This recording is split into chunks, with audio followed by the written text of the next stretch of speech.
हाँ जी, नमस्कार सभी को। गुड मॉर्निंग या गुड मॉर्निंग? Good morning. अच्छा, गुड मॉर्निंग। ठीक।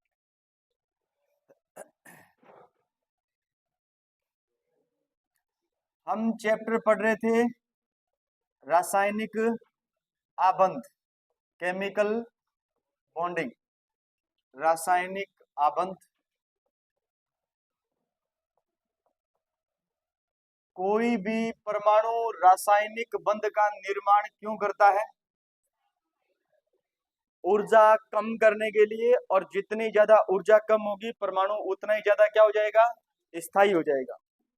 स्थायी होने के लिए कितनी प्रक्रियाएं? स्थायी होने के लिए सबसे पहला काम क्या होगा?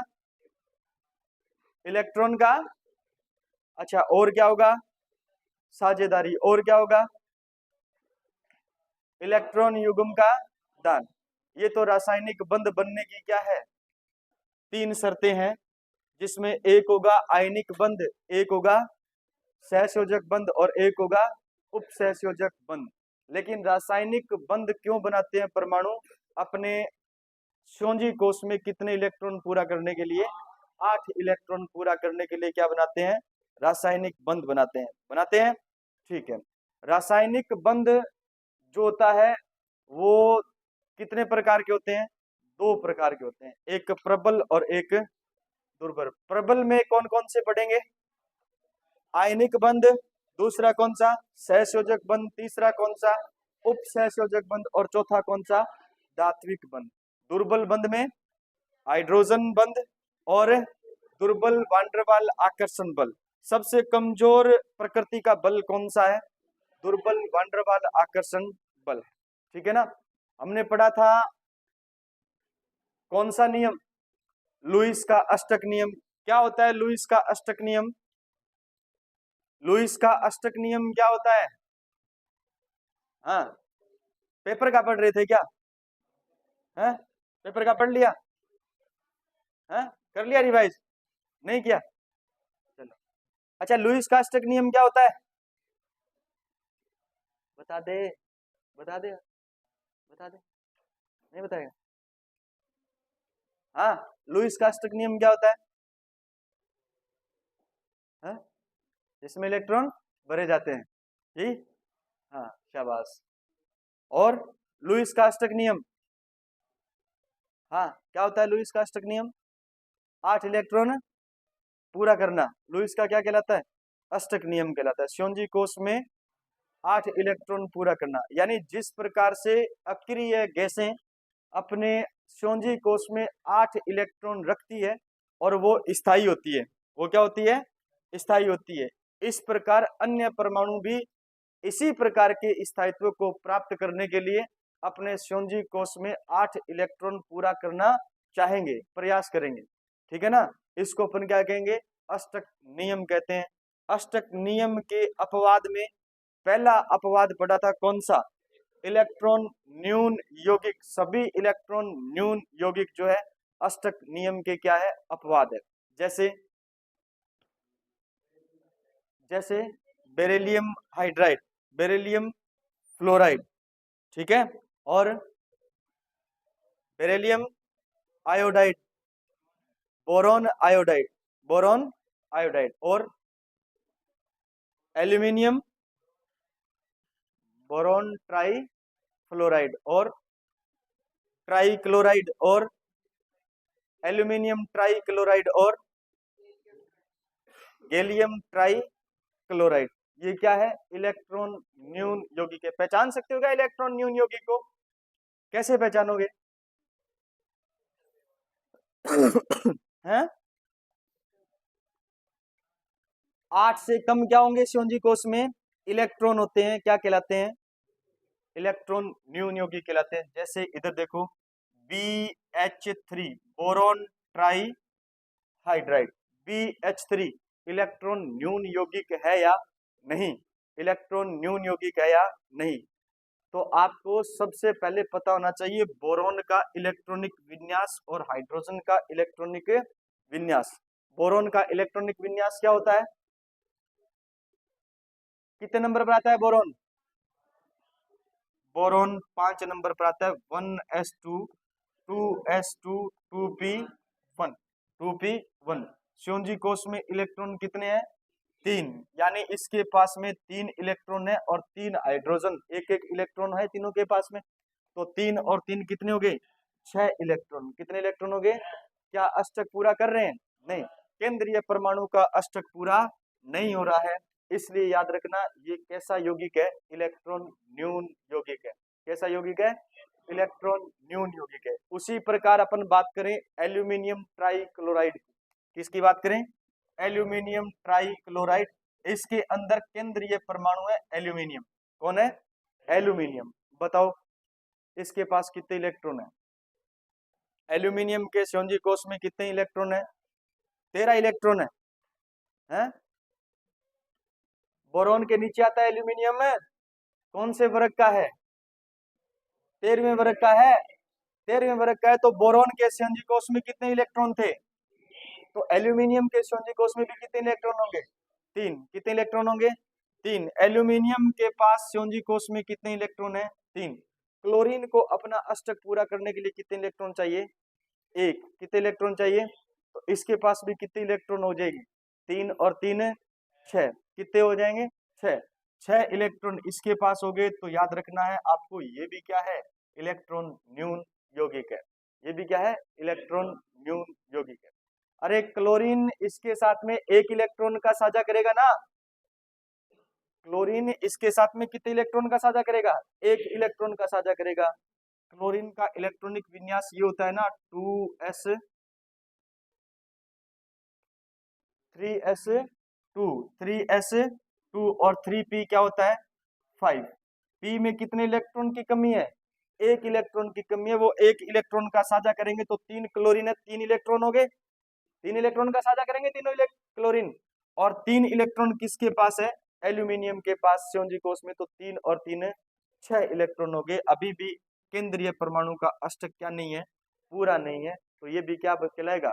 इलेक्ट्रॉन न्यून यौगिक कहलाएगा। इलेक्ट्रॉन न्यून यौगिक कहलाता है। क्लियर है? ठीक है। दूसरा अपवाद हमने पढ़ा था, बताओ कौन सा? दूसरा अपवाद पढ़ा था अष्टक विस्तार करने वाले यौगिक, यानी जिनके पास रिक्त क्या पाए जाते हैं? बी कक्षक पाए जाते हैं। वो क्या कहलाते हैं? वो कहलाते हैं हमारे अष्टक का विस्तार करने वाले यौगिक, जैसे PCl5। जैसे PCl5। फॉस्फोरस के पास में श्योनजी कोष में कितने इलेक्ट्रॉन है? 5। कितने इलेक्ट्रॉन है? 5। क्लोरीन के श्योनजी कोष में कितने इलेक्ट्रॉन है? 5। 5 और 5 कितने हो गए? 10, यानी 8 इलेक्ट्रॉन से कितने? 2 ज्यादा हो गए। अष्टक का क्या करते हैं? ये विस्तार करते हैं। ठीक है ना? उसी प्रकार iodine hepta fluoride IF7 7 fluorine और आयोडीन के पास में कितने इलेक्ट्रॉन होते हैं? 7 और 5 कितने हो गए? 7 और 5 12। अरे 7 क्लोरीन जुड़े, सॉरी IF7 7 फ्लोरीन जुड़े हैं। 7 फ्लोरीन जुड़े हैं। 7 इलेक्ट्रॉन का साझा करेंगे और 5 इलेक्ट्रॉन इसके भाग लेंगे। 7 और 5 कितने हो गए? 12। तो 12 इलेक्ट्रॉन क्या है? ये पर यौगिक है। 12 इलेक्ट्रॉन ये यौगिक है, तो ये अष्टक का क्या करते हैं? विस्तार करते हैं। ठीक है ना? तो ये कहलाएगा आपका अष्टक विस्तार करने वाले यौगिक, और ये कहलाएंगे इलेक्ट्रॉन न्यून यौगिक। क्या कहलाएंगे? इलेक्ट्रॉन न्यून यौगिक। छद्म इलेक्ट्रॉनीय विन्यास क्या होता है? छद्म इलेक्ट्रॉनीय विन्यास होता है 18 इलेक्ट्रॉनी जिनके पास होते हैं वो कहलाते हैं छद्म इलेक्ट्रॉनिक विन्यास वाले यौगिक। ठीक है ना? और विषम इलेक्ट्रॉनिक, यानी जिनके पास में विषम इलेक्ट्रॉन होते हैं वो क्या कहलाते हैं? विषम इलेक्ट्रॉनिक कहलाते हैं। ठीक है ना? इसका मतलब है आपने 4 अपवाद पढ़े थे। कितने अपवाद पढ़े थे? 4 अपवाद पढ़े थे। पहला अपवाद पढ़ा था कौन सा? इलेक्ट्रॉन न्यून यौगिक। दूसरा अपवाद पढ़ा था कौन सा? अष्टक का विस्तार करने वाले। तीसरा छद्म इलेक्ट्रॉनिक विन्यास, और चौथा हाँ विषम इलेक्ट्रॉन रखने वाले यौगिक। ठीक है? फिर हमने पढ़ा था इसके बाद में प्रबल रासायनिक बंध, जिसमें पहला पढ़ा था आयनिक बंध। क्या पढ़ा था? आयनिक बंध। सीधी सी एक लाइन में परिभाषा बताओ मुझे कि आयनिक बंध किस किस के बीच में बनेगा? आयनिक बंध किस किस के बीच में बनता है? धातु और अधातु परमाणु के बीच में, धातु और अधातु परमाणु के बीच में। अच्छा, इसके अंदर क्या कंडीशन रहेगी? इलेक्ट्रॉन का क्या होता है? स्थानांतरण। इलेक्ट्रॉन का क्या होता है? स्थानांतरण होता है। यानी एक परमाणु इलेक्ट्रॉन त्यागेगा और दूसरा परमाणु इलेक्ट्रॉन ग्रहण करेगा। यानी एक धन विद्युतीय तत्व और एक ऋण विद्युतीय तत्व के बीच में बनने वाला जो बॉन्डिंग होगी वो कौन सी होगी? आयनिक बॉन्डिंग होगी। कौन सी होगी? आयनिक बॉन्डिंग होगी। समझ आ गई बात? मैंने बताया था आपको पहले वर्ग के सदस्य और 17वें वर्ग के सदस्य कौन से बंध बनाएंगे? आयनिक बंध। लेकिन 100% सत्य नहीं है, ठीक है ना? 100% सत्य ये बात है नहीं। आयनिक बंध लिख लिया था? लिख लिया था? चलो ठीक, लिखो आप अपवाद। अपवाद, अपवाद, आयनिक बंध। आयनिक बंध में लिखोगे आप लिथियम क्लोराइड। अपवाद में lithium chloride, LiCl, lithium chloride. Beryllium difluoride, BeF2, beryllium dichloride, BeCl2, BeCl2। Magnesium dichloride, MgCl2, MgCl2। और मैग्नीशियम सल्फाइड, MgS, MgS। लिख लिया? इसका नाम क्या है? Lithium chloride, beryllium difluoride, beryllium dichloride, magnesium dichloride और मैग्नीशियम सल्फाइड। ये सहसंयोजक प्रकृति के होते हैं। लिखो, ये सहसंयोजक प्रकृति के होते हैं। ये सहसंयोजक प्रकृति के होते हैं। लिथियम पहले वर्ग का सदस्य है ना? पहले वर्ग का सदस्य है। और क्लोरीन कौन से वर्ग का सदस्य है? 17वें वर्ग का क्या है? सदस्य है। हमने पढ़ा था पहले और 17वें वर्ग के सदस्य आयनिक बंध बनाते हैं, जबकि लिथियम क्लोराइड आयनिक नहीं होता। क्या होता है? सहसंयोजक होता है। क्या होता है? सहसंयोजक होता है। क्लियर है बात? और हमने पहले वर्ग के हैलाइड में भी इसको पढ़ा था, अगर आपको याद है तो। याद है ना? हमने कहा था लिथियम क्लोराइड एक सहसंयोजक प्रकृति गुणधर्म रखता है। पढ़ा था ना? देखो इधर, बेरिलियम धातु है और फ्लोरीन क्या है? अधातु है। हमने कहा धातु और अधातु के बीच में बनने वाला बंध कैसा होता है? आयनिक बंध। लेकिन यहां पर याद रखना कैसा बंध है? सहसंयोजक बंध है। धातु है तो इलेक्ट्रॉन त्यागने की क्षमता रखेगा और अधातु है तो इलेक्ट्रॉन ग्रहण करने की क्षमता रखेगा। इसका मतलब धन विद्युतीय तत्व और ऋण विद्युतीय तत्व के बीच में बनने वाला जो बंध होता है आयनिक बंध होता है। लेकिन ये कौन सा बंध है? सहसंयोजक बंध है। क्लियर है बात? इधर देखो, बेरिलियम धातु है, क्लोरीन अधातु है, धन विद्युतीय तत्व है, ऋण विद्युतीय तत्व है। बंध बनना चाहिए था कौन सा? आयनिक। लेकिन किस किस प्रकृति का होता है? सहसंयोजक प्रकृति का होता है। मैग्नीशियम भी धातु है और ये क्या है? अधातु है, धन विद्युतीय तत्व है, ऋण विद्युतीय तत्व है। बंध बनना चाहिए था कौन सा? आयनिक। लेकिन कैसा बंध होता है? सहसंयोजक बंध होता है। कैसा बंध होता है? सहसंयोजक बंध होता है। ये भी याद रखना कैसा बंध होता है? सहसंयोजक बंध होता है। यानी यहाँ पर इलेक्ट्रॉन की क्या होती है? साझेदारी होती है। इलेक्ट्रॉन की साझेदारी होगी तो अष्टक पूरा करेंगे और बंध बनेगा सहसंयोजक बंध। ठीक है? साझेदारी होती कैसी है अपन पढ़ेंगे सहसंयोजक बंध में। क्लियर है बात? बताओ ये कौन सी प्रकृति के हैं? जबकि सीजियम क्लोराइड किस प्रकृति का है? सीजियम क्लोराइड आयनिक प्रकृति का है। सीजियम क्लोराइड आयनिक प्रकृति का है। रुबिडियम क्लोराइड किस प्रकृति का है? आयनिक प्रकृति का है। मैग्नीशियम ऑक्साइड किस प्रकृति का है? आयनिक प्रकृति का है। Aluminium, aluminium oxide, aluminium oxide उभयधर्मी तो होता है, लेकिन बंध की प्रकृति कैसी होती है? आयनिक और सहसंयोजक दोनों प्रकृति का होता है। आयनिक और सहसंयोजक दोनों प्रकृति का होता है। कल लिखाया था, पढ़ा है घर जा करके। तो एल्यूमिनियम ट्राइऑक्साइड है, एल्यूमिनियम ट्राइऑक्साइड है, Al2O3, यही है। हाँ, तो एल्यूमिनियम ऑक्साइड बोल सकते हैं, क्या दिक्कत है तो एल्यूमिनियम का ऑक्साइड है, वो बात अलग है, ट्राइऑक्साइड है, एल्यूमिनियम का ऑक्साइड है। ठीक है, क्लियर है बात। हेडिंग डालो आगे, आयनिक यौगिकों के गुण धर्म, आयनिक यौगिकों के गुण धर्म।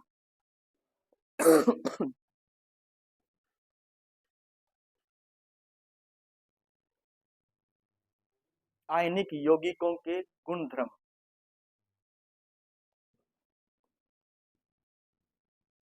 पहला गुण धर्म लिखोगे, ये ठोस कैसे होते हैं, ठोस होते हैं, ये ठोस क्रिस्टल परंतु भंगुर प्रकृति के होते हैं, ठोस क्रिस्टल परंतु भंगुर प्रकृति के होते हैं। भंगुर का मतलब समझ गए, हैं? भंगुर प्रकृति के होते हैं, मतलब अन्न दबाण पर, हाँ, भुरजे बुरबुरा हो जाए, चूर्ण बन जैसी, ठीक है नहीं। हाँ, ठोस जरूर होते हैं, इनके क्रिस्टल भी होते हैं। क्रिस्टल का मतलब, क्रिस्टल का मतलब छोटे छोटे कणों के रूप में पाए जाते हैं, और उन कणों को अगर अपन दबाते हैं तो इनकी प्रकृति कैसी हो जाती है, भंगुर हो जाती है, चूर्ण टाइप इनकी प्रकृति हो जाती है, ठीक है ना। ठोस होते हैं क्रिस्टल परंतु भंगुर प्रकृति के होते हैं। दूसरी बात इनके बारे में लिखोगे, ये जल में विलय होते हैं। क्या होते हैं, जल में विलय। अच्छा इंपॉर्टेंट कथन है ये, जल में विलय होते हैं। और प्रश्न एग्जाम में आएगा, कौन सा आयनिक यौगिक जल में विलय होता है और कौन सा नहीं होता, ठीक है ना। ये जल में विलय होते हैं, जल में विलय होते हैं। देखो, एक तो होती है जल योजन ऊर्जा, एक होती है जालक ऊर्जा। क्या होती है, एक तो होती है जल योजन ऊर्जा, जल योजन ऊर्जा अगर ज्यादा है कौन सी ऊर्जा से, जालक ऊर्जा से। कौन सी ऊर्जा से, जालक ऊर्जा से। तो हम कहेंगे कि वो यौगिक, आयनिक यौगिक जो है जल में क्या हो जाएगा, विलय हो जाएगा। जल में क्या हो जाएगा, विलय हो जाएगा, घुल जाएगा। एक मोल गैसीय आयनिक यौगिक को, एक मोल गैसीय आयनिक यौगिक को जब जल के अंदर डाला जाता है तो जल के अणुओं के साथ में वो हाइड्राइड बनाता है। क्या बनाता है, हाइड्राइड बनाता है। उस समय जो ऊर्जा मुक्त होती है उसे कहते हैं जल योजन ऊर्जा। क्या कहते हैं उसे, जल योजन ऊर्जा।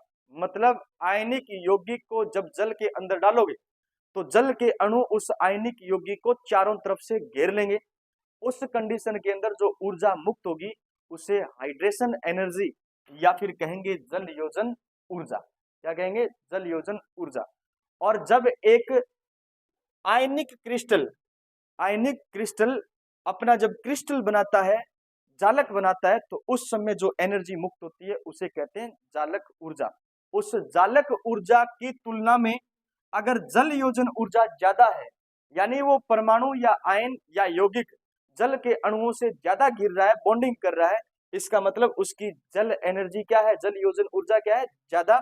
और वो उतनी ही अधिक मात्रा के अंदर या जल्दी जल के अंदर क्या हो जाएगा, घुल जाएगा। जल के अंदर क्या हो जाएगा, घुल जाएगा। क्लियर है। और अगर हम ये कहें कि जल योजन ऊर्जा जो है, जल योजन ऊर्जा अगर कम है, जल योजन ऊर्जा अगर कम है किसकी तुलना में, जालक ऊर्जा की तुलना में, जालक ऊर्जा की तुलना में, तो हम कहेंगे कि वो आयनिक यौगिक जल के अंदर क्या है, अविलय है। जल के अंदर क्या है, अविलय है। ठीक है, एक प्रश्न बनता है यहाँ से, अच्छे लेवल का प्रश्न बनता है, ध्यान देना है। कोई बात नहीं, आपको जल योजन ऊर्जा का पता नहीं है या फिर जालक ऊर्जा का पता नहीं है तो कोई दिक्कत नहीं है, लेकिन आपको पहचानना आ जाएगा कि कौन सा यौगिक जो है जल के अंदर विलय होगा और कौन सा अविलय होगा। ठीक है, उतारा ये, नहीं उतारा, उतार लो जिसने नहीं उतारा।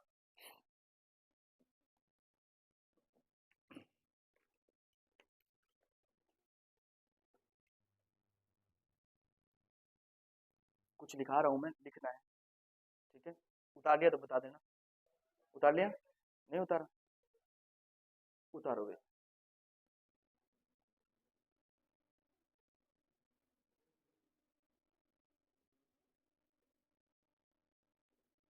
एक मोल,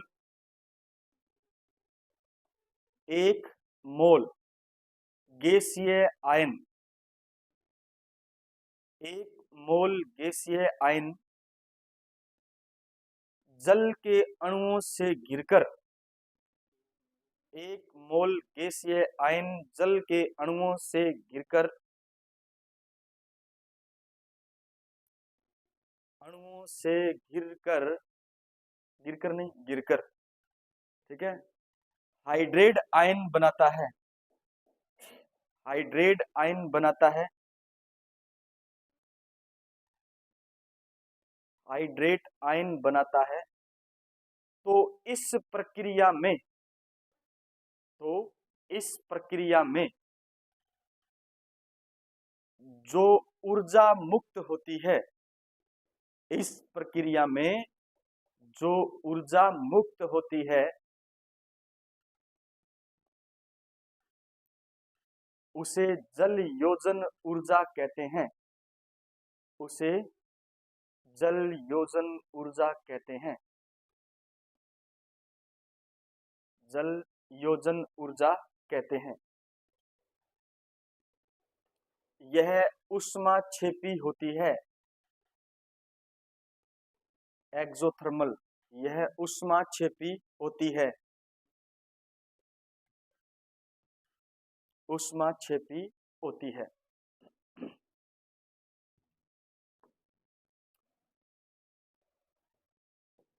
ये है लिथियम का फ्लोराइड, क्या है?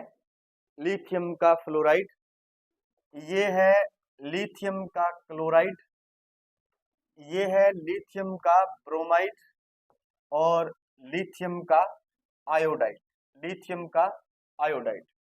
हमसे पूछा जाएगा इनमें से कौन सा जल में विलय है और कौन सा जल में अविलय है, कौन सा जल में अविलय है।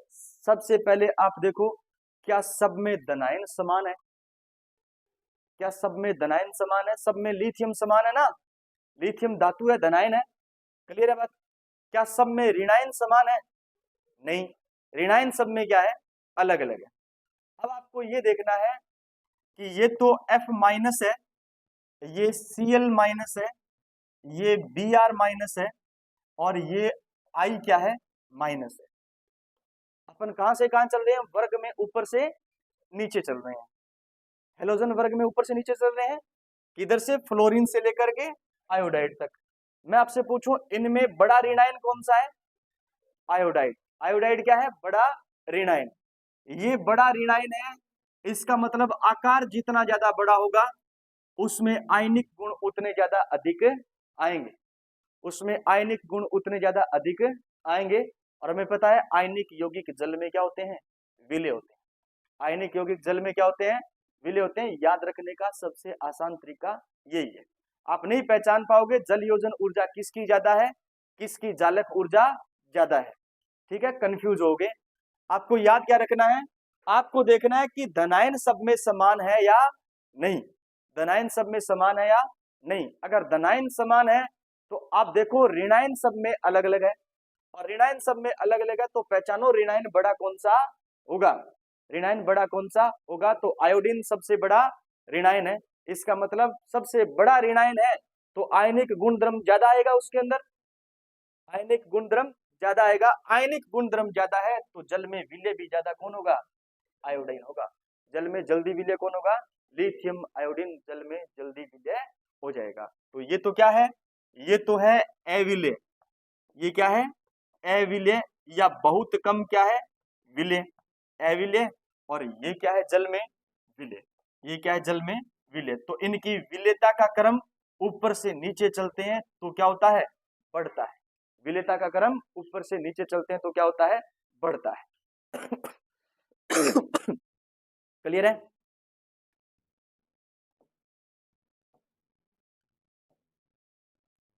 विलेयता का क्रम ऊपर से नीचे चलते हैं तो बढ़ता है।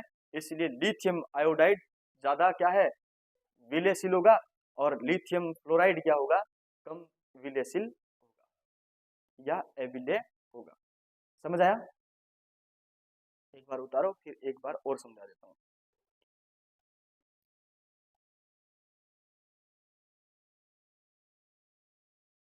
एक जल योजन ऊर्जा का कॉन्सेप्ट इसमें और लगा के मैं आपको समझा देता हूँ, अच्छे से समझ जाओगे तो अच्छी बात है। देखो इधर फ्लोरीन या फ्लोराइड आयन जो है वो सबसे छोटा आयन है हेलोजन में, सबसे छोटा आयन है हेलोजन में। जितना ज्यादा छोटा आयन होगा उसकी जल योजन ऊर्जा उतनी ज्यादा क्या होगी, अधिक होगी। उसकी जल योजन ऊर्जा उतनी ज्यादा क्या होगी, अधिक होगी। और हमने पढ़ा है कि जल योजन ऊर्जा अगर ज्यादा है किसकी तुलना में, चालक ऊर्जा की तुलना में। लेकिन याद रखना है इनकी तुलना में, इन सब में जल योजन ऊर्जा ज्यादा किसकी है, तो आप कहोगे लिथियम फ्लोराइड की, लिथियम फ्लोराइड की। लेकिन इतनी ज्यादा नहीं है कि वो जालक ऊर्जा से ज्यादा हो जाए, ज्यादा हो जाए। यही कारण है कि ये समझ में थोड़ा मुश्किल आएगा। हमने कहा जल योजन ऊर्जा इनमें सबसे ज्यादा किसकी है, लेकिन इतनी ज्यादा नहीं है कि जालक ऊर्जा से क्या है, ज्यादा है, जालक ऊर्जा से ज्यादा है। हमने कहा कि जब जल योजन ऊर्जा का मान जालक ऊर्जा से ज्यादा हो जाए तो वो क्या हो जाएगा, विलय हो जाएगा। वो क्या हो जाएगा, विलय हो जाएगा। तो देखा जाए तो इन सब में जल योजन ऊर्जा ज्यादा है किसकी, लिथियम फ्लोराइड की, लेकिन इतनी ज्यादा नहीं है कि ये जालक ऊर्जा से ज्यादा। इसलिए याद रखना ये तो क्या है, अविलय, और ये क्या है, विलय। ये क्या है, विलय। क्लियर है? बस आपको पहचानना ये है कि अगर इन सब में आयन क्या है, ऋणायन अलग अलग है, तो ऋणायन का आकार का क्रम देख लो। जो ज्यादा बड़ा होगा, जो ज्यादा बड़ा होगा वो क्या होगा, विलय होगा। वो ज्यादा क्या होगा, विलय होगा। इसलिए लिथियम आयोडाइड क्या है, विलय होता है जल के अंदर, और लिथियम फ्लोराइड क्या होता है, अविलय होता है। ठीक है, लिख लिया? अब इसके अंदर लैंग्वेज लिखना चाहो तो लिख लो, अगर नहीं लिखना चाहो तो मैं फिर आगे चलूं। लैंग्वेज लिखोगे, नहीं लिखनी, चलो कोई बात नहीं, चले आगे।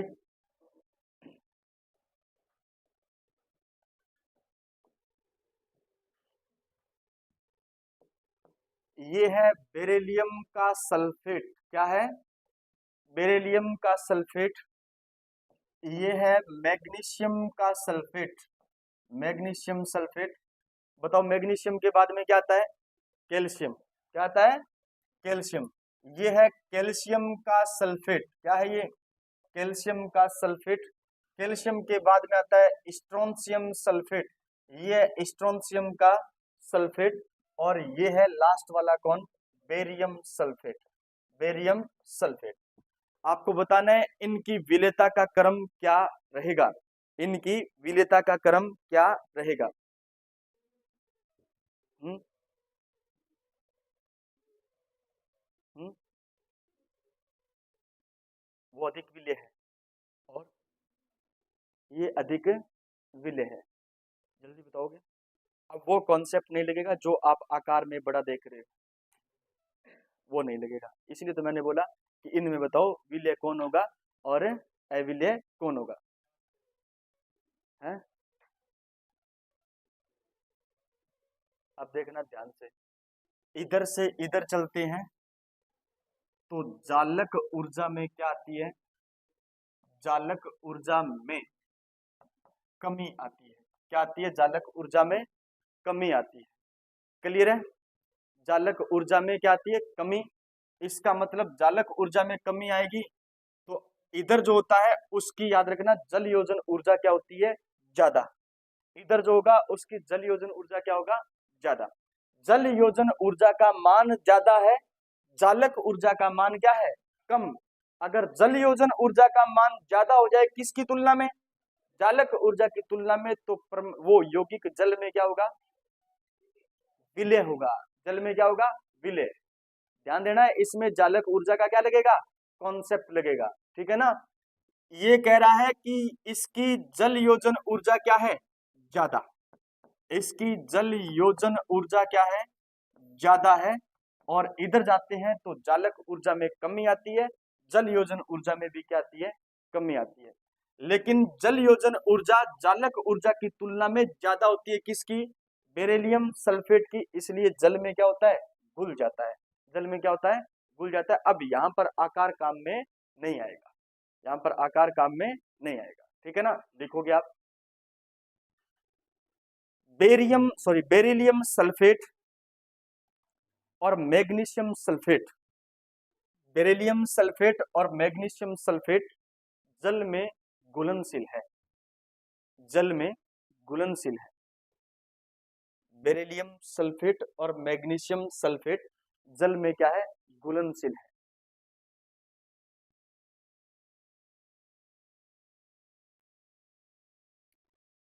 कैल्शियम सल्फेट कम घुलनशील है, कैल्शियम सल्फेट कम घुलनशील है।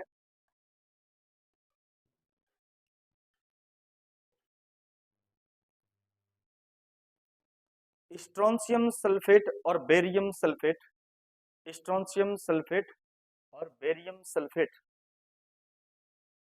जल में अविलेय है, जल में अविलेय है।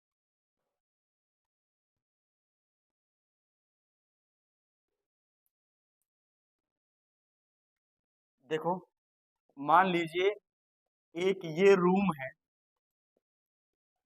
ठीक है, और एक ये रूम है,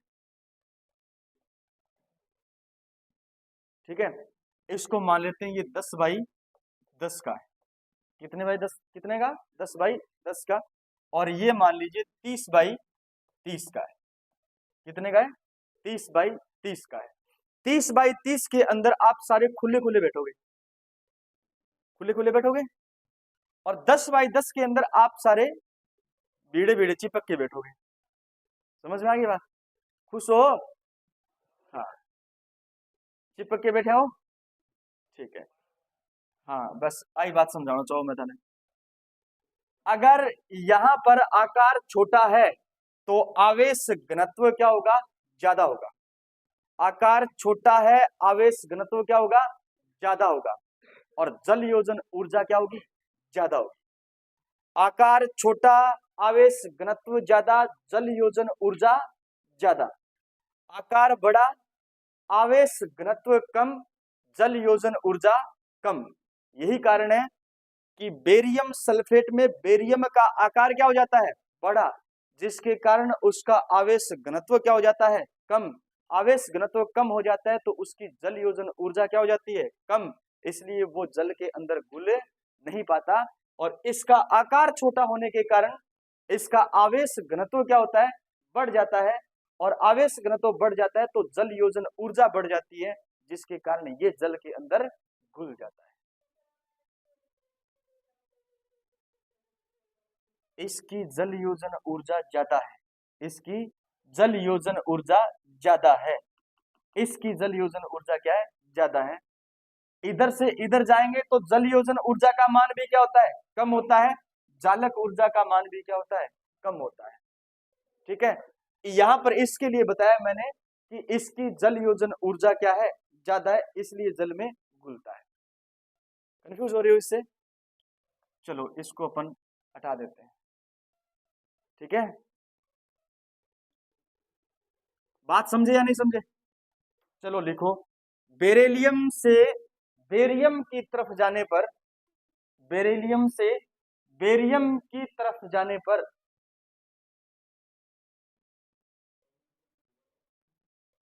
बेरिलियम बेरिलियम से बेरियम की तरफ जाने पर तो चिपकना में खो गयो। बेरियम की तरफ जाने पर आकार बढ़ने के कारण, आकार बढ़ने के कारण तेरे हाथ में मेरा हाथ हो, सारी जन्नतें मेरे पास हो, है वाक हो रहा है क्या तुम। बेरिलियम से बेरियम की तरफ जाने पर आकार बढ़ने के साथ आवेश घनत्व कम होता है, आकार बढ़ने के साथ आवेश घनत्व कम होता है। आवेश घनत्व कम होता है, कम होता है। इसलिए जल योजन ऊर्जा का मान कम हो जाता है। इसलिए जल योजन ऊर्जा का मान कम हो जाता है। आगे बात समझे। बताओ जल योजन ऊर्जा ज्यादा किसकी है? बेरिलियम की है। किसकी है? हाँ, यही कारण है कि बेरिलियम सल्फेट जल में घुल जाता है। बेरिलियम सल्फेट जल में घुल जाता है और बेरियम सल्फेट घुल नहीं पाता। बेरियम सल्फेट घुल नहीं पाता। अब बता दोगे कौन सा यौगिक जल में घुलनशील है, कौन सा यौगिक जल में अघुलनशील है? बता दोगे? हैं? बता दोगे ना? ठीक है। आयनिक यौगिक जल में क्या होते हैं? घुलनशील होते हैं। क्या होते हैं? घुलनशील होते हैं। क्लियर है? कितने गुणधर्म पढ़ लिया आयनिक यौगिकों के? दो। पहला गुणधर्म कौन सा? ठोस, क्रिस्टल और भंगुर प्रकृति के होते हैं। दूसरा गुणधर्म कौन सा? ये क्या होते हैं? जल में विलयशील होते हैं। जल में क्या होते हैं? विलयशील होते हैं। तीसरा गुणधर्म, ये ठोस अवस्था में बातें क्यों? ये ठोस अवस्था में विद्युत के या विद्युत धारा के कुचालक होते हैं। कुचालक होते हैं। कुचालक होते हैं क्योंकि इनके बीच, इनके परमाणुओं के बीच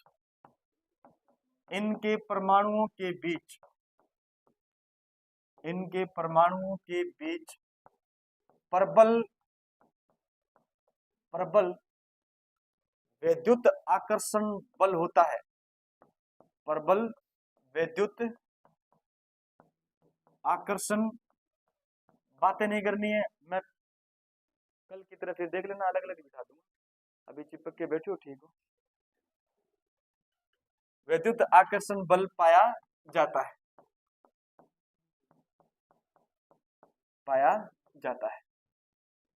और ये गलित अवस्था में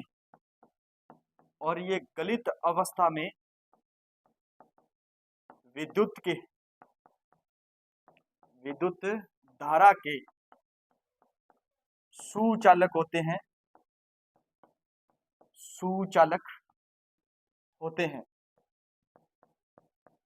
सुचालक होते हैं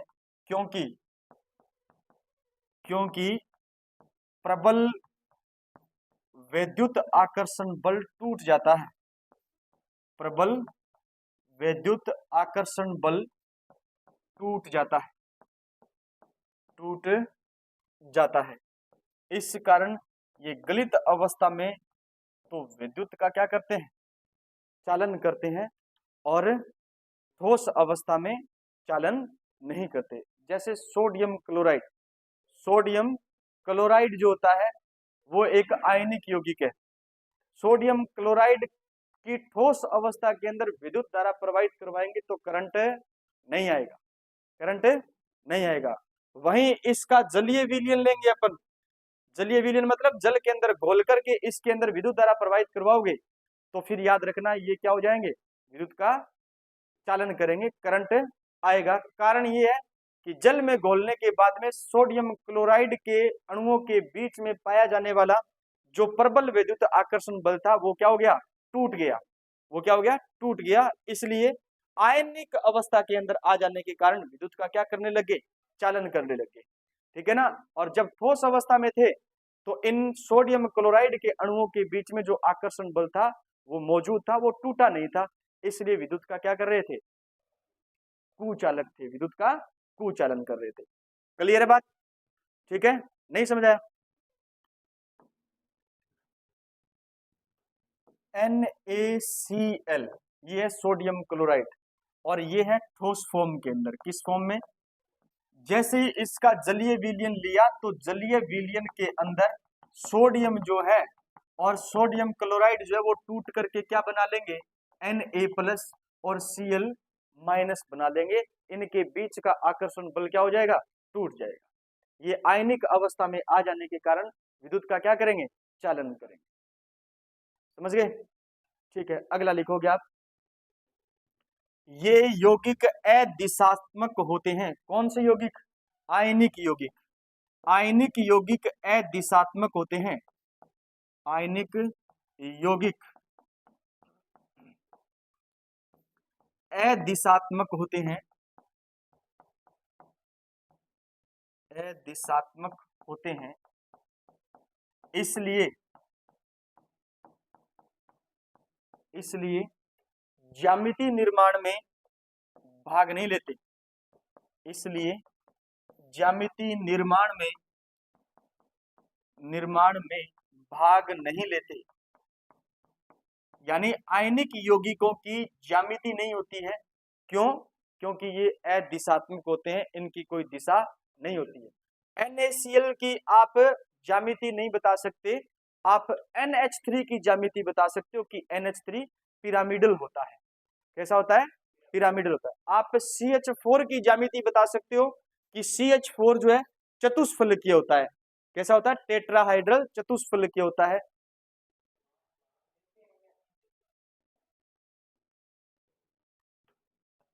आई एम सॉरी, इसलिए ज्यामिति निर्माण में भाग नहीं लेते। बोला तो मैंने ऐसे था ना, नहीं लेते, हो जाता है। आप तो यही चीज पकड़ते हो, आप पकड़ने वाली चीज पकड़ते नहीं हो आप, है? मैंने बोला ये था, नहीं लेते, वो चीज तो आपने पकड़ी नहीं। हाँ, लिखो आप, आयनिक यौगिक अदिशात्मक होते हैं, इसलिए ज्यामिति निर्माण में भाग नहीं लेते। क्लियर है भाई? लिख लिया? ठीक है, आगे लिखोगे आप। ये तीव्र गति से अभिक्रिया करते हैं। मतलब आयनिक यौगिक तीव्र गति से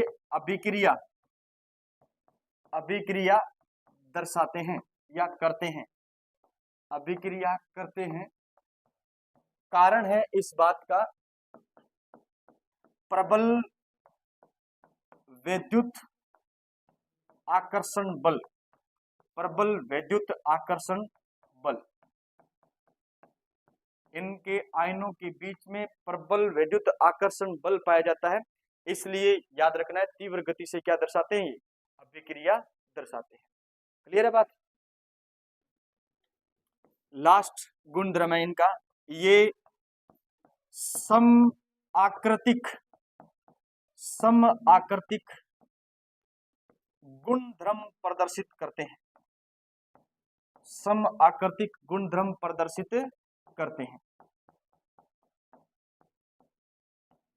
सम आकृतिक का मतलब समझ गए? यानी इनके यौगिकों की समान क्या होती है? आकृति होती है, इसलिए इसे कहते हैं कि ये सम आकृतिक गुणधर्म प्रदर्शित करते हैं। जैसे मैग्नीशियम सल्फेट MgSO4.2H2O, क्रिस्टलन जल के अणुओं की संख्या कितनी है? 2। मैग्नीशियम सल्फेट .2H2O और कॉपर सल्फेट CuSO4.2H2O है ना, इसमें भी क्रिस्टलन जल के अणुओं की संख्या कितनी है? 2 है। ये भी क्या है? ये आयनिक है। क्या ये? आयनिक है। और इनकी आकृति क्या होती है? समान। ये समान आकृति रखते हैं, इसलिए एक दूसरे के क्या कहलाते हैं? सम आकृतिक कहलाते हैं। इनकी आकृति क्या होती है? समान आकृति होती है, इसलिए क्या कहलाते हैं? ये सम आकृतिक कहलाते हैं। कितने गुणधर्म पढ़े? 4 ही पढ़े हैं। पहला गुणधर्म पढ़ा ठोस, क्रिस्टल और भंगुर प्रकृति। ठीक है। दूसरा पढ़ा आपने कौन सा? जल में विलय। तीसरा गुणधर्म पढ़ा आपने क्या, विद्युत धारा का कुचालन, किस अवस्था में, ठोस अवस्था में, जबकि गलित अवस्था में विद्युत धारा का चालन करते हैं। फिर पढ़ा आपने नंबर 4, अदिशात्मक होते हैं इसलिए ज्यामिति निर्माण में भाग नहीं लेते, यानी इनकी कोई ज्यामिति नहीं होती। फिर पढ़ा आपने क्या, ये तीव्र गति से अभिक्रिया करते हैं, कारण इनके अणुओं के बीच या आयनों के बीच में प्रबल विद्युत आकर्षण बल पाया जाता है। और फिर आपने पढ़ा ये सम आकृतिक गुणधर्म प्रदर्शित करते हैं, मतलब इनके यौगिकों की आकृतियां क्या होती है, समान होती है, सम आकृतिक गुणधर्म प्रदर्शित करते हैं। आयनिक यौगिक या आयनिक बंध कंप्लीट है। अब एक अलग से हेडिंग डालोगे, आयनिक बंध में सहसंयोजक लक्षण, आयनिक बंध में सहसंयोजक लक्षण, आयनिक बंध में, अरे मैं दूर दूर बिठा दूंगा, आयनिक बंध में सहसंयोजक लक्षण,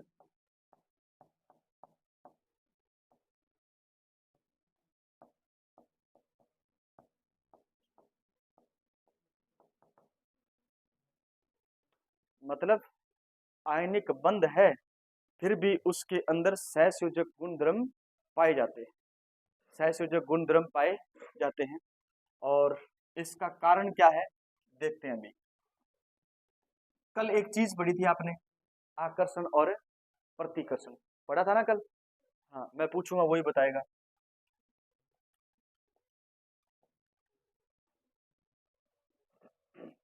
ये है धनायन, क्या है ये, धनायन,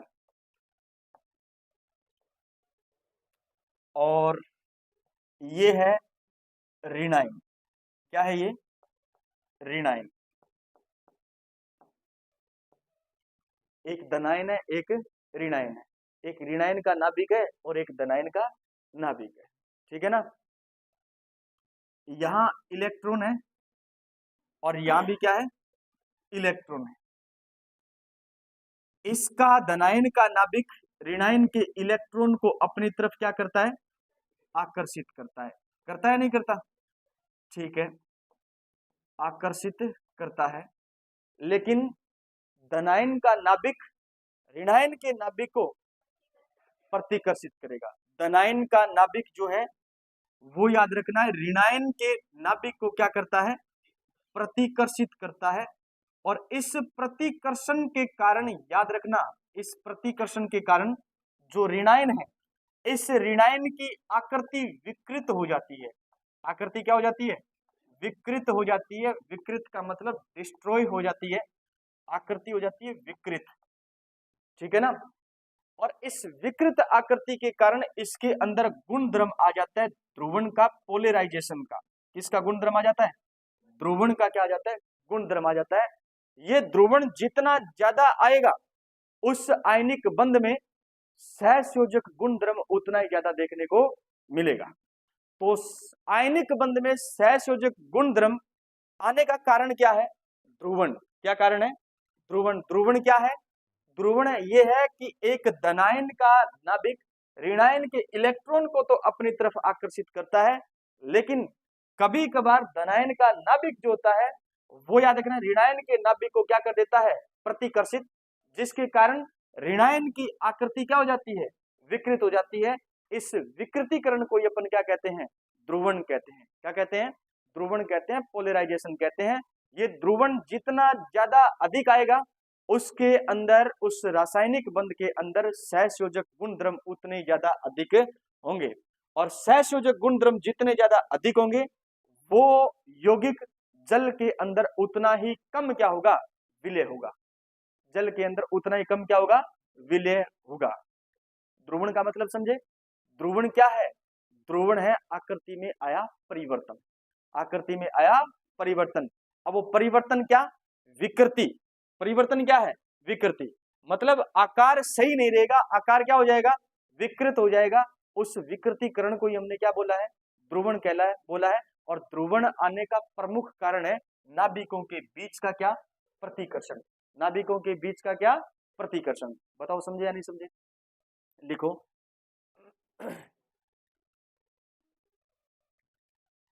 आयनिक बंध में धनायन का नाभिक, आयनिक बंध में धनायन का नाभिक, आयनिक बंध में धनायन का नाभिक ऋणायन के इलेक्ट्रॉन को आकर्षित करता है,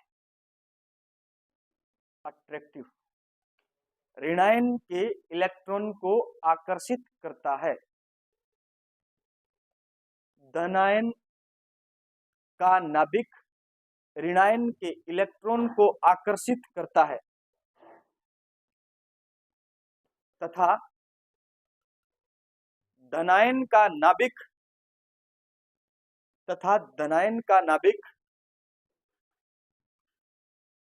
ऋणायन के नाभिक को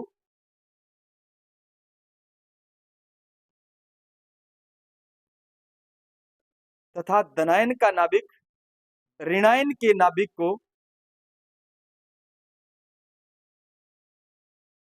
ऋणायन के नाभिक को प्रतिकर्षित करता है, प्रतिकर्षित करता है। इस घटना के कारण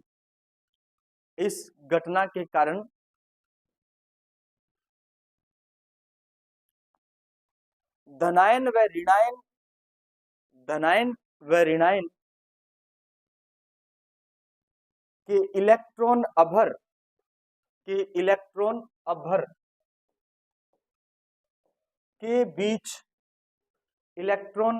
के बीच इलेक्ट्रॉनों की साझेदारी हो जाती है, इलेक्ट्रॉनों की साझेदारी हो जाती है, जिसे ध्रुवण कहा जाता है, जिसे ध्रुवण कहा जाता है, ध्रुवण कहा जाता है। ये लिखा हुआ महाराज, ध्रुवण, जिसे ध्रुवण कहा जाता है। इस ध्रुवण के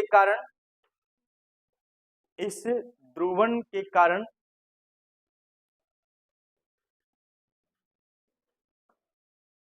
बंध में सहसंयोजक लक्षण आ जाते हैं। इस ध्रुवण के कारण बंध में सहसंयोजक लक्षण आ जाते हैं।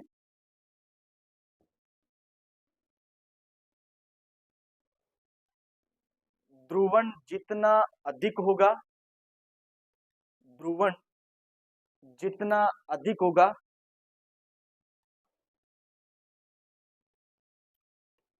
उतने ज्यादा सहसंयोजक लक्षण आएंगे, उतने ज्यादा सहसंयोजक लक्षण आएंगे।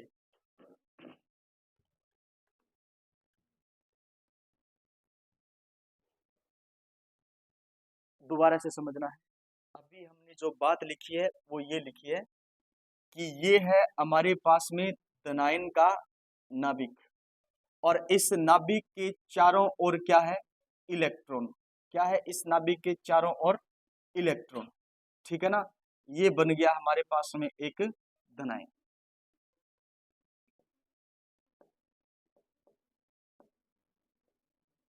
ठीक है, और ये है ऋणायन का नाभिक और इस ऋणायन के चारों ओर भी क्या है? इलेक्ट्रॉन।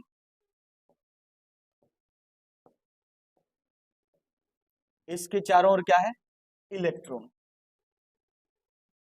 अब हमने ये कहा कि धनायन का नाभिक जो है ऋणायन के इलेक्ट्रॉन को अपनी तरफ क्या करते हैं? आकर्षित करते हैं। ये धनायन का नाभिक जो है इस इलेक्ट्रॉन को अपनी तरफ क्या करेगा? आकर्षित करेगा। ये किया इसने आकर्षित, और धनायन के नाभिक ने ऋणायन के नाभिक को क्या किया? प्रतिकर्षित। तो हमने लिखा ये प्रतिकर्षण। क्या किया है? प्रतिकर्षण। इस कंडीशन के अंदर होता क्या है? इस कंडीशन के अंदर दोनों के इलेक्ट्रॉन अभ्भर जो होते हैं उनके बीच में इलेक्ट्रॉन का स्थानांतरण न होकर के इलेक्ट्रॉन की हो जाती है साझेदारी। इलेक्ट्रॉन का स्थानांतरण नहीं हो पाता और इलेक्ट्रॉन की साझेदारी हो जाती है।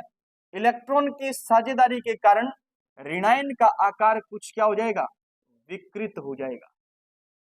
ऋणायन का आकार क्या हो जाएगा, विकृत हो जाएगा। अब मूल आकार न होकर के आकार कुछ इस प्रकार से बदल जाएगा। ये जो इलेक्ट्रॉन अब भर एक दूसरे के अंदर गए हैं, इसको बोलते हैं इलेक्ट्रॉन की साझेदारी।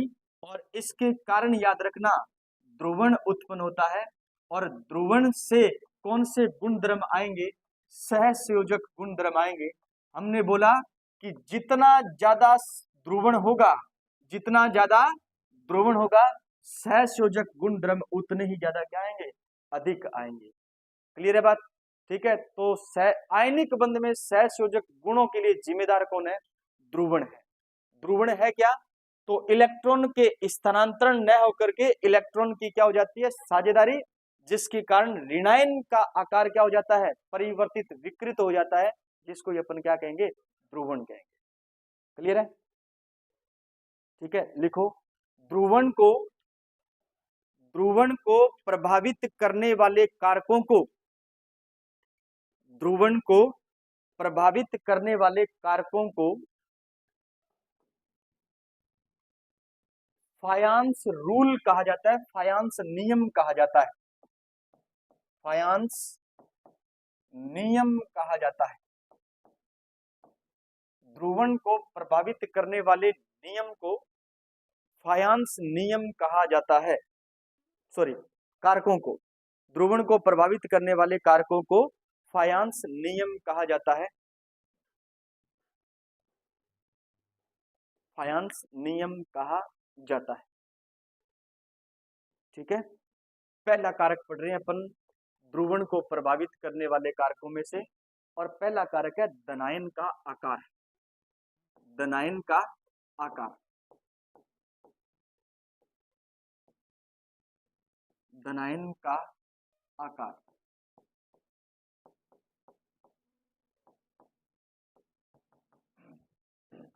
फायांस नियम में पहला कौन सा पढ़ रहे हैं, धनायन का आकार। और धनायन का आकार ध्रुवण के व्युत्क्रमानुपाती होता है। क्या होता है, ध्रुवण के व्युत्क्रमानुपाती होता है।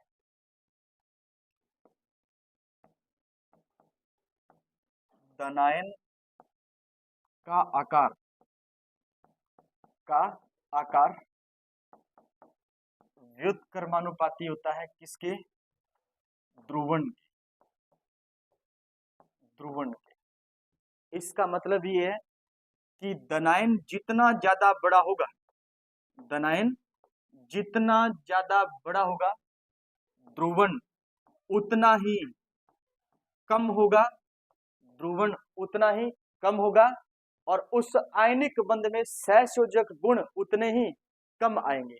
उस आयनिक यौगिक में सहसंयोजक गुण, उस आयनिक यौगिक में सहसंयोजक गुण उतने ही कम आएंगे, सहसंयोजक गुण उतने ही कम आएंगे, और आयनिक गुण ज्यादा आएंगे।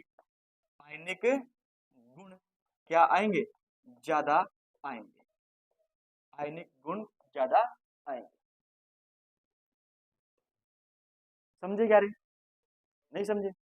ध्यान देना, धनायन तो आपने सबने पढ़ा है, आवर्त सारणी पढ़ के आए हैं अपन, धनायन और ऋणायन।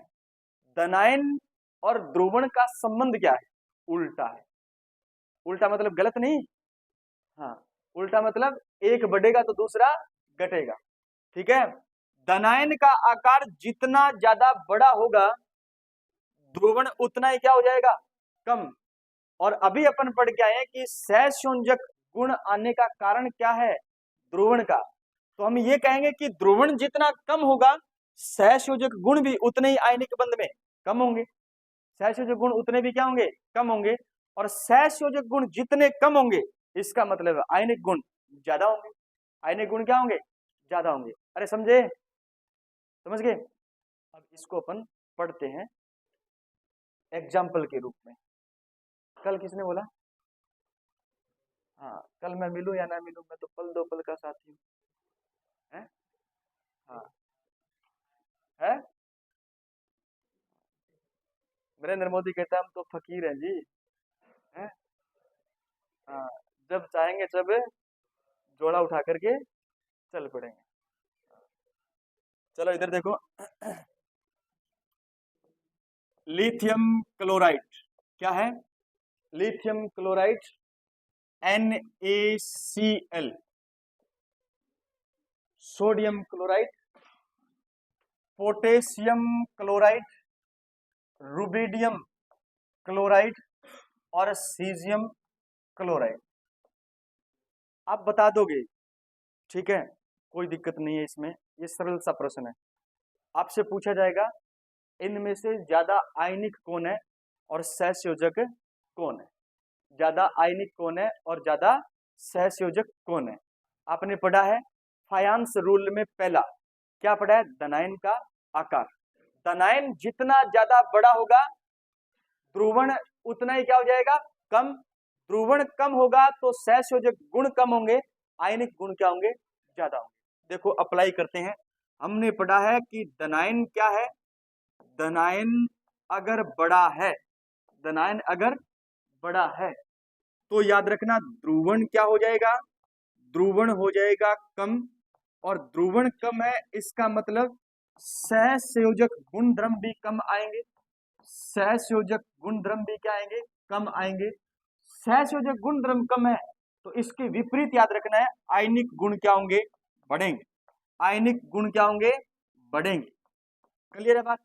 अब आप वर्ग में ऊपर से नीचे चल रहे हो, लिथियम से किधर? सीजियम की तरफ। तो ये लिथियम का क्या है? धनायन है। ये सोडियम का क्या है? धनायन है। और ये पोटेशियम का क्या है? धनायन है।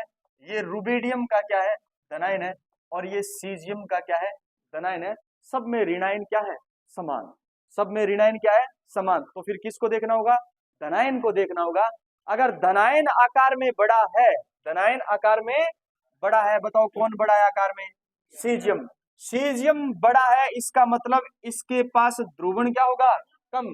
ध्रुवण कम होगा तो ये सहसंयोजक कम होगा, जबकि आयनिक क्या होगा? ज्यादा होगा। तो सबसे प्रबल आयनिक बंध बनाने वाला कौन है?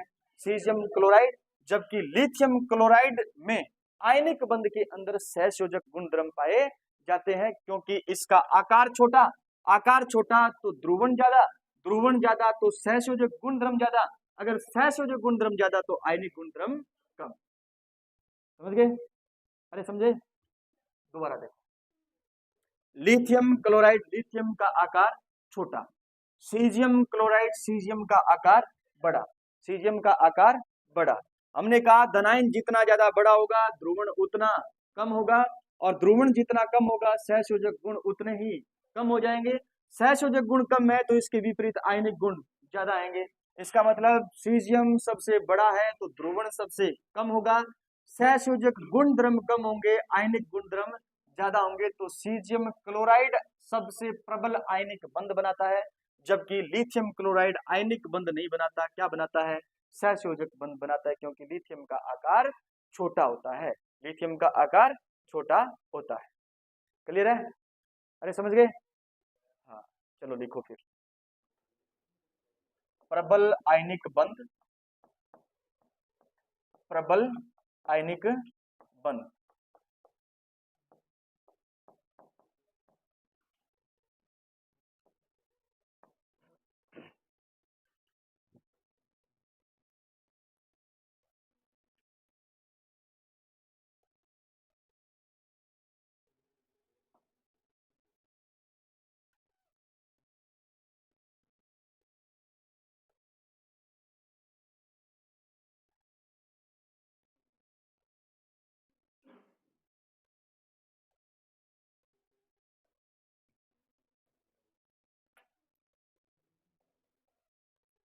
लिख लिया?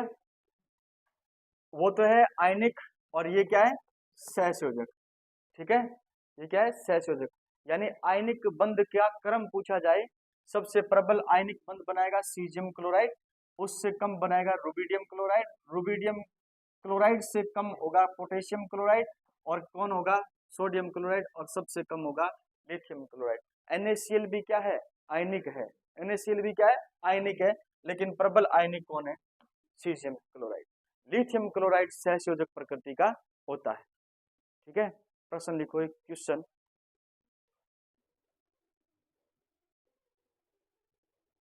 Lithium fluoride, lithium fluoride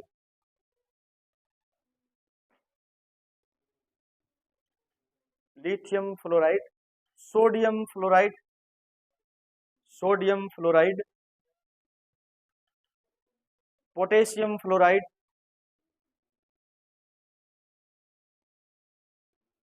rubidium fluoride और सीजियम फ्लोराइड, और सीजियम फ्लोराइड।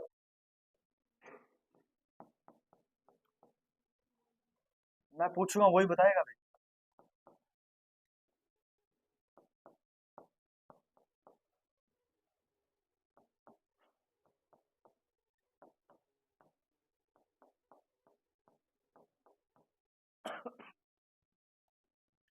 सीजियम फ्लोराइड और इधर है लिथियम फ्लोराइड। हाँ, आप खड़े हो, खड़ा होना पड़ेगा। इनमें सबसे प्रबल सहसंयोजक कौन है, सीजियम फ्लोराइड सबसे प्रबल सहसंयोजक। हाँ, पास वाले, सबसे प्रबल सहसंयोजक कौन है, खड़ा होना पड़ेगा, खड़ा होना पड़ेगा। हाँ, नजदीक,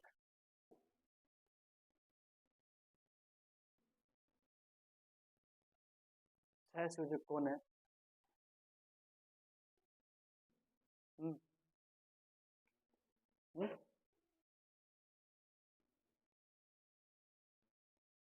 हाँ, पीछे। हाँ, आप क्या, आप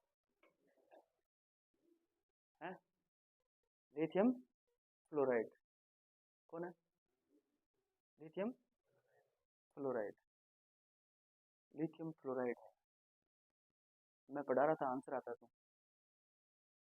मैंने थोड़ा सा ही घुमाया है प्रश्न को। मैंने ये नहीं पूछा कि कौन सहसंयोजक प्रकृति का है, मैंने प्रबल सहसंयोजक बोल दिया, क्योंकि मैंने प्रबल लगाया था कहाँ पर, आयनिक के साथ में, और तूने नकल कर दी कि प्रबल आयनिक कौन बनाता है, लिथियम सीजियम क्लोराइड बनाता है। तेरे याद वो रह गया।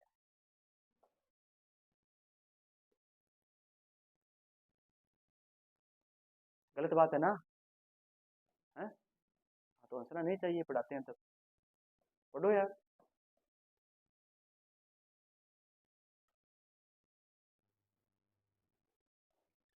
ये कौन सी प्रकृति का है, प्रबल सहसंयोजक होगा, और ये क्या होगा, प्रबल आयनिक, प्रबल आयनिक। फायांस रूल में सबसे पहला हमने पढ़ा है कौन सा, फायांस रूल में सबसे पहला प्रभावित करने वाला कारक किसको, ध्रुवण को प्रभावित करने वाला कारक क्या पढ़ा है, आकार। किसका आकार, धनायन का आकार। धनायन का आकार ध्रुवण को कैसे प्रभावित करता है, धनायन का आकार ध्रुवण को कैसे प्रभावित करता है,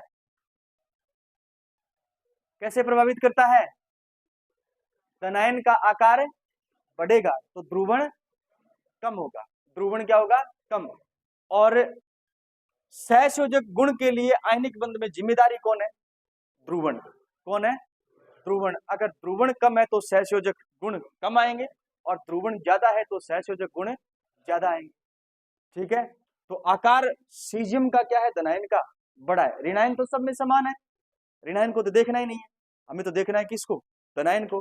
धनायन सबसे बड़ा कौन है, सीजियम, इसलिए ध्रुवण सबसे कम होगा किसका, सीजियम फ्लोराइड का। किसका, सीजियम फ्लोराइड का। तो सहसंयोजक गुण द्रव्य भी सबसे कम रखेगा कौन, सीजियम फ्लोराइड। इसका मतलब अगर सहसंयोजक गुण कम है तो आयनिक गुण ज्यादा होंगे किसके, सीजियम फ्लोराइड के, और इसका आकार छोटा है, इसलिए ध्रुवण क्या होगा, ज्यादा। ध्रुवण ज्यादा होगा तो इसके अंदर सहसंयोजक गुण क्या आएंगे, ज्यादा आएंगे, इसलिए प्रबल सहसंयोजक यौगिक कौन सा है, लिथियम फ्लोराइड। कौन सा है, लिथियम फ्लोराइड। बैठ जाओ।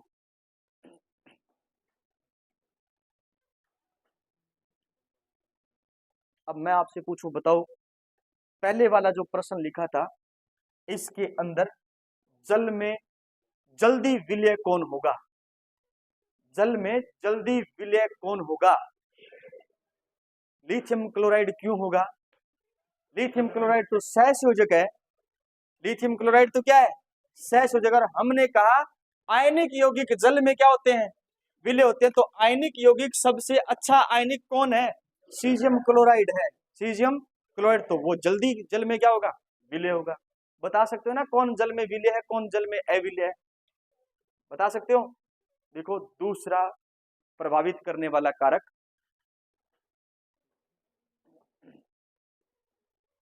ऋणायन का आकार। ऋणायन का आकार प्रभावित करने वाला कारक ऋणायन का आकार। फायांस रूल में दूसरा पढ़ रहे हैं, ऋणायन का आकार। ऋणायन का आकार।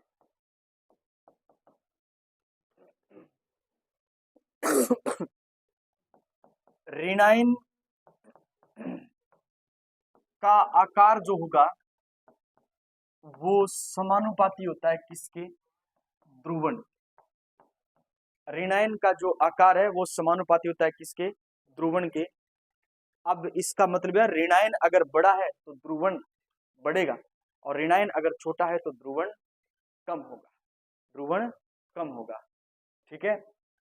सोडियम फ्लोराइड, सोडियम फ्लोराइड और सोडियम क्लोराइड और सोडियम ब्रोमाइड और सोडियम आयोडाइड, सोडियम आयोडाइड, सब में धनायन क्या है?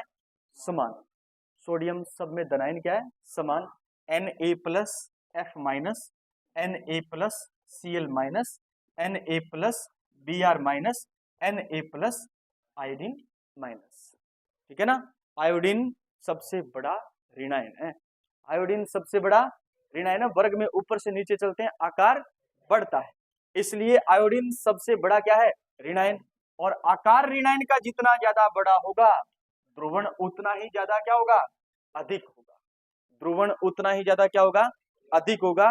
अगर ध्रुवण ज्यादा है तो याद रखना सहसंयोजक गुणधर्म क्या है? सहसंयोजक गुणधर्म क्या है? ज्यादा। सहसंयोजक गुणधर्म क्या है? ज्यादा। और सहसंयोजक गुणधर्म ज्यादा है इसका मतलब आयनिक गुणधर्म क्या हो जाएगा? कम हो जाएगा। तो फिर सोडियम आयोडाइड, सोडियम आयोडाइड सहसंयोजक होगा या आयनिक होगा? सहसंयोजक होगा। क्या होगा? सहसंयोजक होगा। इनमें आयनिक कौन होगा? Sodium fluoride. कौन होगा? सोडियम फ्लोराइड होगा। क्लियर है बात? समझ आई बात? अब बताओ जल में कौन घुलेगा जल्दी? जल में जल्दी कौन घुलेगा? Sodium fluoride. कौन घुलेगा? Sodium fluoride. आयनिक तो घुलता है ना, सहसंयोजक थोड़ी जल में घुलता है। सहसंयोजक यौगिक तो अगर सहसंयोजक यौगिक ध्रुवीय है तो ध्रुवीय में घुलेगा, और अध्रुवीय है तो अध्रुवीय में घुलेगा। वो सहसंयोजक की प्रकृति पर निर्भर करता है। ठीक है ना। आयनिक तो जल में क्या होते हैं? घुलनशील होते हैं। तो सबसे अच्छा आयनिक यौगिक इनमें कौन सा है? सोडियम फ्लोराइड, उससे कम सोडियम क्लोराइड, उससे कम कौन सा? सोडियम ब्रोमाइड, और सोडियम आयोडाइड तो सहसंयोजक प्रकृति रखता है। सहसंयोजक प्रकृति रखता है। अब बताओ इनके गलनांक और कवथनांक उच्च किसके होंगे? इनके गलनांक और कवथनांक उच्च किसके होंगे? हैं?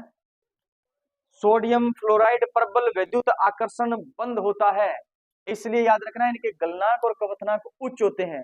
सोडियम फ्लोराइड से सोडियम आयोडाइड की तरफ चलते हैं तो गलनांक और कवथनांक कम होते हैं। गलनांक और कवथनांक कम होते जाते हैं। क्लियर है? ठीक है। तो ये तो होगा क्या? ये तो होगा आयनिक प्रकृति का। अगर इसकी प्रकृति आयनिक है तो याद रखना जल में क्या है? जल में विलय है। और याद रखना ये चीज जो है, ये याद रखना क्या है? सहसंयोजक है। सहसंयोजक। और सहसंयोजक है तो भाई याद रखना ये जल के अंदर क्या है, अविल्य है। जल के अंदर क्या है, अविल्य है। अरे समझ रहे हो, ठीक है।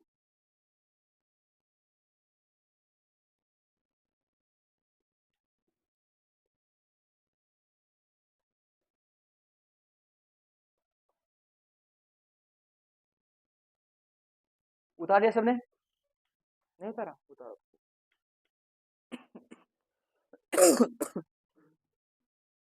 तीसरा गुण ड्रम लिखोगे प्रभावित करने वालों में धनायन तथा ऋणायन पर आवेश, धनायन तथा ऋणायन पर आवेश, धनायन तथा ऋणायन पर आवेश।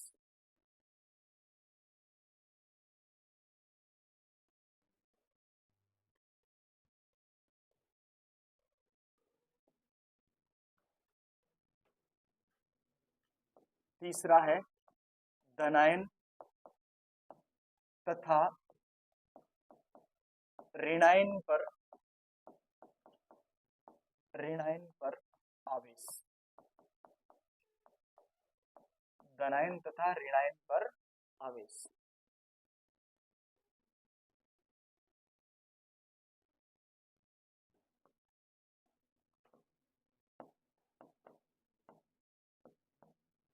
धनायन व ऋणावेश पर जो आवेश होता है,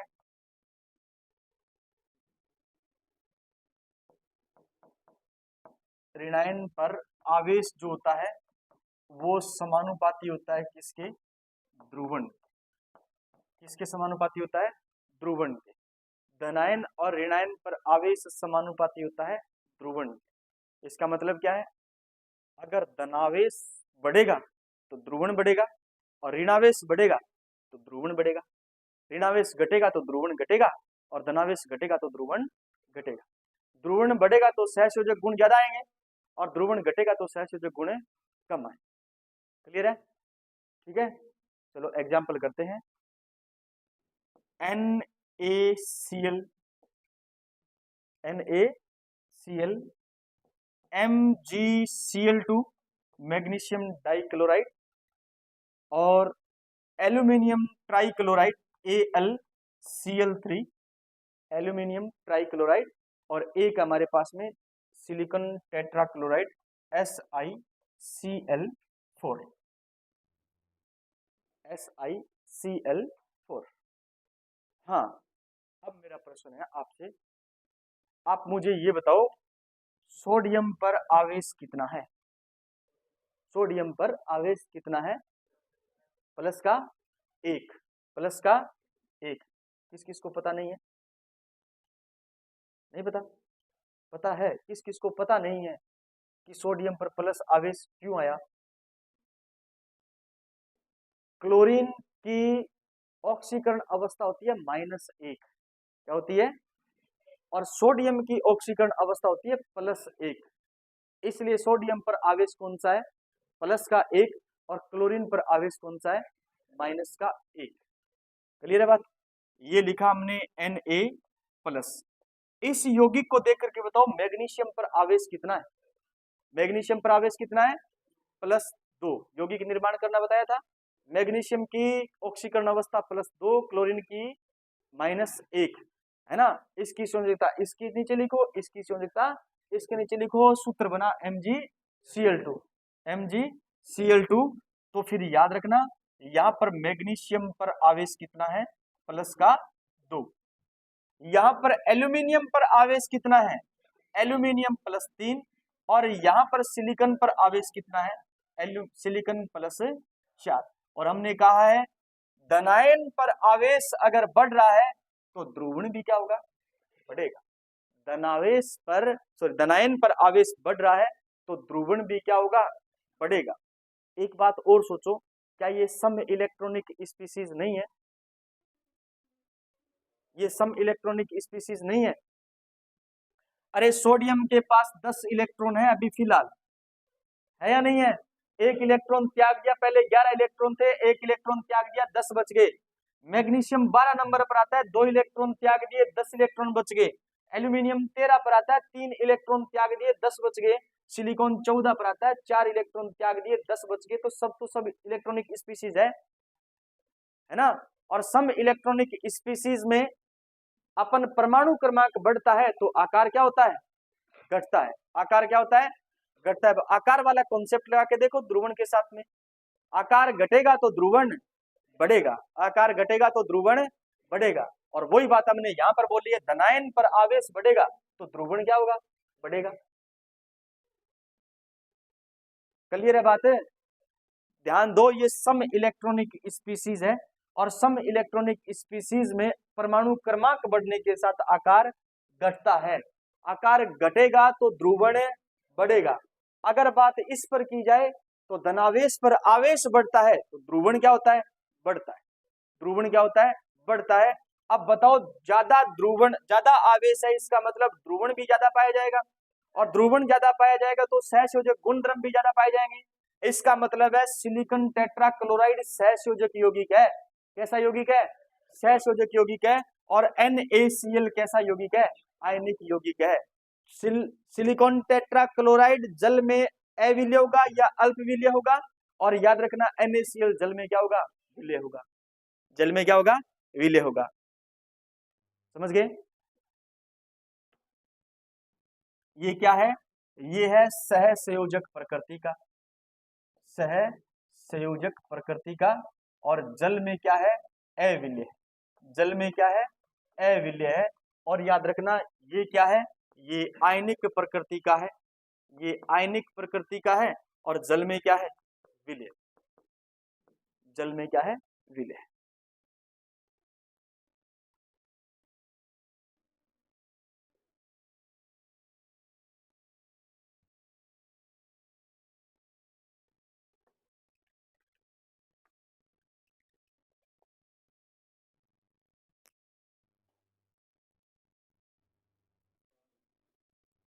लिख लिया।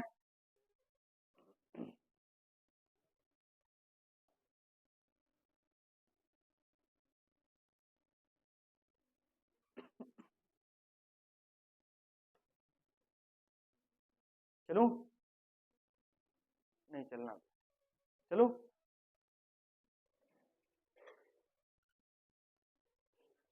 एल्यूमिनियम नाइट्राइड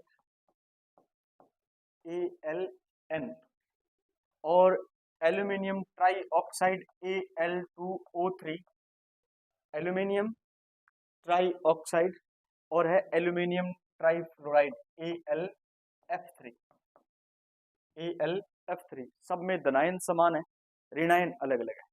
ऋणायन सब में क्या है, अलग अलग है ना। धनायन समान नहीं, एल्यूमिनियम है ना सब में। हाँ, ये है नाइट्रोजन। बताओ यहाँ पर नाइट्रोजन का ऑक्सीकरण अंक कितना है, 1 है। और बताओ, 1 है, प्लस का 3 माइनस का 3, शाबाश। एल्यूमिनियम का ऑक्सीकरण अंक होता है 3, प्लस का 3। नाइट्रोजन का कितना होता है, माइनस का 3। नाइट्रोजन पर है माइनस का 3 चार्ज, नाइट्रोजन पर माइनस का 3 चार्ज। ऑक्सीजन का ऑक्सीकरण अंक कितना होता है, माइनस का 2। अब तो सूत्र देख के बता सकते हो, यानी ये 2 लगाए, ये किसका ऑक्सीकरण अंक है, ऑक्सीजन का। और ये 3 लगाए, किसका ऑक्सीकरण अंक है, एल्यूमिनियम का। तो ये ऑक्सीजन -2, ऑक्सीजन -2।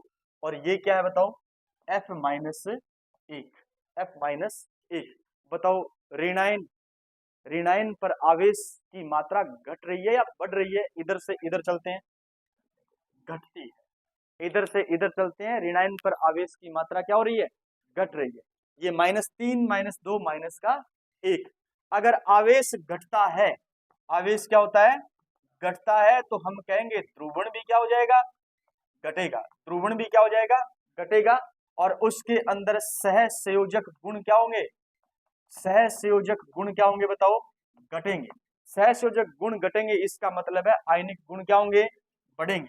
आयनिक गुण क्या होंगे, बढ़ेंगे। तो बताओ, इनमें सबसे अच्छा आयनिक यौगिक कौन सा है, इनमें सबसे अच्छा आयनिक यौगिक कौन सा है। एल्यूमिनियम, एल्यूमिनियम फ्लोराइड क्या है, आयनिक यौगिक है। ये क्या है, ये आयनिक है। ध्यान देना, इधर से इधर चल रहे हैं, आवेश घटता है, ऋणायन पर आवेश घटने का मतलब है ध्रुवण क्या हो जाएगा, कम। ध्रुवण कम हो जाएगा तो सहसंयोजक गुण क्या आएंगे, कम। और सहसंयोजक गुण कम आएंगे, इसका मतलब इसके विपरीत क्या है, आयनिक गुण क्या होंगे, बढ़ेंगे। इसका मतलब ये तो है आयनिक यौगिक, क्या है ये, आयनिक यौगिक। और ये क्या है, सहसंयोजक यौगिक। वो जल के अंदर विलय होगा और ये जल के अंदर अविलय होगा। ऋणायन पर आवेश के क्या होता है, समानुपाती होता है ध्रुवण। अभी पढ़ा है ना पिछली स्लाइड पर, ये देखो आप, धनायन व ऋणायन पर आवेश के समानुपाती होता है ध्रुवण। धनायन पर आवेश बढ़ेगा तो ध्रुवण बढ़ेगा, धनायन पर आवेश घटेगा तो ध्रुवण घटेगा। ऋणायन पर आवेश बढ़ेगा तो ध्रुवण बढ़ेगा, और ऋणायन पर आवेश घटेगा तो ध्रुवण क्या होगा, घटेगा। यही चीज हमने यहाँ पर पढ़ी है। इसके अंदर हम इधर से इधर चलते हैं तो आवेश घटता है, इसका उल्टा कर लो, इधर से इधर चलेंगे तो आवेश क्या हो रहा है, बढ़ रहा। आवेश बढ़ता है तो ध्रुवण बढ़ेगा, ध्रुवण बढ़ेगा तो सहसंयोजक गुण बढ़ेंगे, सहसंयोजक गुण बढ़ेंगे तो आयनिक गुण कम होंगे। इसका मतलब ये आयनिक नहीं होता, ये क्या होता है, सहसंयोजक। और ये क्या होता है, आयनिक होता है, सहसंयोजक नहीं होता। समझे या नहीं समझे, समझ गए, उतार लो फिर, उतार लिया, हाँ लिख लेना। ये तो है क्या, सहसंयोजक, और ये क्या है, आयनिक।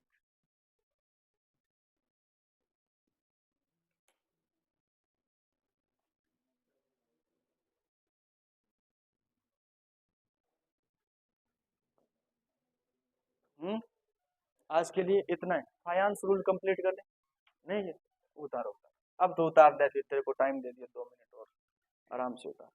पहले बताओ समझ आया नहीं आया है, घर जाकर के वीडियो देखना और समझ आएगा है। एस ब्लॉक देखोगे, हाँ देखते हैं।